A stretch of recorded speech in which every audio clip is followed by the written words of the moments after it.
कहानी सुनने वाले को सभी लोगों को मेरा नमस्ते। क्या आप लोग भी भूत प्रेत पर विश्वास रखते हैं? अगर नहीं रखते हैं तो रख सकते हैं, क्योंकि ये कहानी सच्ची घटना पे आधारित है। ये ज़्यादा पुरानी तो नहीं है, 2 साल 3 साल पहले की बात है। क्योंकि एक दूध वाले थे जो गांव से दूध लेकर शहर की तरफ आते थे और सुबह दूध देकर उस दोपहर तक वापस अपने घर चले जाते थे। दूध वाले का यह नियम हो गया था। उनका गांव शहर से 20-25 किलोमीटर था। इसी वजह से वो 3 बजे ही घर से निकल जाते थे, वो भी पुरानी साइकिल से। और फिर उसके बाद सुबह 6 बजे तक दूध बांट कर दोपहर तक अपने घर पहुंच जाते थे। उनका यही रोज़ का नियम था। सुबह उठ 3 बजे तक अपने गाय भैंस को दूध निकालना और अपने पुराने साइकिल पे रखना और फिर शहर की तरफ चले जाना। एक दिन ऐसे ही 3 बजे उठे, अपने दूध लिए और फिर अपनी साइकिल से चल दिए। अभी 10 किलोमीटर ही दूर पे पहुँचे होंगे, तब तक उनकी साइकिल पंचर हो गई। अब तो वो डर गए, कहे कि अरे इतनी घने अंधेरे रात में, वो भी बीच सड़क पे हमारी साइकिल पंचर हो गई। मैं अब जाऊंगा तो किधर से जाऊंगा, कैसे क्या करूंगा। फिर उन्होंने सोचा कि अरे इसी रास्ते से एक पगडंडी जाती है जो बहुत नज़दीकी है, यानी शहर बहुत नज़दीक पड़ेगा, क्यों ना हम उसी रास्ते से चलें। यही उसके दिमाग में आया। लेकिन वो पगडंडी के चारों तरफ बहुत बड़े बड़े घने जंगल थे।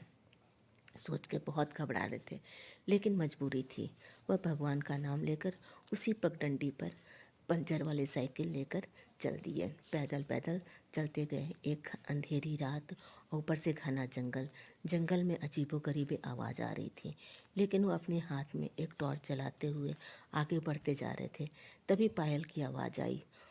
वह सुनकर घबरा गए, सोचने लगे इस घने जंगल में पायल की आवाज़ कहाँ से आ रही है। वह रुके, इधर उधर देखे, लेकिन फिर वह आगे बढ़ गए। तभी फिर से आवाज़ आई। इस बार तो उनकी घबराहट और बढ़ गई, पसीना आने लगा, उनके कदम लड़खड़ाने लगे। फिर भी वह हिम्मत नहीं हारे और आगे की तरफ बढ़ते गए। तभी एक औरत की आवाज़ आई। वो औरत बोली, क्यों भाई साहब, आप मेरे को दूध नहीं देंगे? लेकिन इस घने जंगल में उस औरत की आवाज़ सुनकर वो और भी घबरा गए और अपनी कदम जल्दी जल्दी आगे बढ़ाने लगे, लेकिन उनकी कदम आगे बढ़ ही नहीं रही थी। तब उनको कुछ एहसास हुआ कि उनके कंधे पे कोई हाथ रखा है। जब वो पीछे मुड़ के देखा तो उनके मुंह से चीख निकल गई। वो इतनी तेज़ चीखे और चीखने के बाद वो बेहोश हो गए। जब उनको होश आया तो अपने चारों तरफ लोगों को देखे, साधु संत खड़े हुए थे। तो उन्होंने पूछा कि अरे अरे हम यहाँ पे कैसे आ गए और आप लोग हैं कौन? इस पर साधु ने कहा कि देखिए, मैं भी यही सोच के पूछ रहा हूँ कि तुम इतने घने जंगल में क्या कर रहे थे। तो उसने अपनी आप बीती सब बताई। तो साधु ने कहा कि हम लोग भी जा रहे थे, उसी रास्ते तुम्हारी आवाज़ सुनी, तुम चीख के गिर गए। तुम्हारी चीख इतनी तेज़ थी कि हम लोग की पूरी मंडली जा रही थी।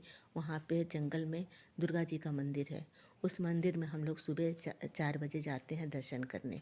लेकिन जब तुम्हारी आवाज़ सुनाई दी तो हम लोग तुम्हारे तरफ मुड़े, लेकिन जब जब तक हम पहुँचे तब तक तुम बेहोश हो गए थे। हम लोग तुमको उठा के मंदिर में लाए और वहाँ पे तुमको होश में लाने की कोशिश किए। तुम ये बताओ कि इतने घने जंगल में तुमको क्या ज़रूरत थी? तो उसने आप बीती सब बताई। तो उसने कहा, नहीं, आज के बाद इस जंगल में तुम कभी अपना पैर मत रखना, क्योंकि इस जंगल में एक चुड़ैल रहती है जो आते जाते लोगों को परेशान करती है।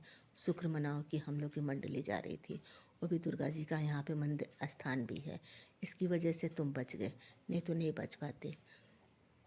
अब ऐसी गलती कभी मत करना। उसने कहा, ठीक है सर, अब ऐसी गलती नहीं होगी। अगर आप लोग को ये कहानी पसंद आए तो लाइक और सब्सक्राइब कीजिए।